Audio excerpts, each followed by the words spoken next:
మాకే ఇలా అన్యాయం జరుగుతుంటే మేము ఎవరికి చెప్పుకోవాలి? ఎవరికి చెప్పుకోవాలి? ఎందుకని ఈ విధంగా ప్రవర్తిస్తున్నారని చెప్పి తీసుకున్న మాటలు కొన్ని రాకుండా మాటలు కూడా వచ్చినాయండి. ఆయన్ని కూడా ఒక ముద్దాయిగా చెయ్యాలి అని కొంతమంది ఇంకోళ్ళు. ఇప్పుడు ఆయనేమి మనకి బ్రాండ్ అంబాసిడర్. అంటే అక్కడికి వచ్చిన వాళ్ళందరూ పవన్ కళ్యాణ్ వ్యతిరేకించిన వాళ్ళే కానీ. అవునండి. అక్కడ ఆయనేమి పవన్ కళ్యాణ్ గారు మీరు మిగతా కులాలకు అండగా ఉండండి, మీకు నేను అండగా ఉంటానని ఆయన ఏం చెప్పాల. మనకు మనం ఓన్ చేసేసుకున్నాం.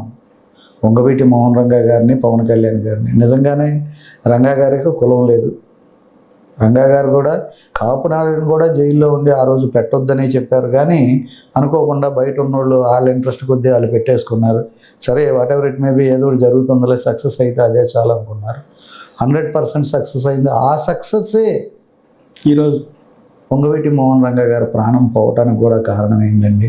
అట్లాగే మొన్న మా కాపులందరూ కూడా ఐక్యంగా వచ్చి వాళ్ళు మాట్లాడబట్టే ప్రభుత్వం స్పందించి ఆ విధంగా వెళ్ళింది.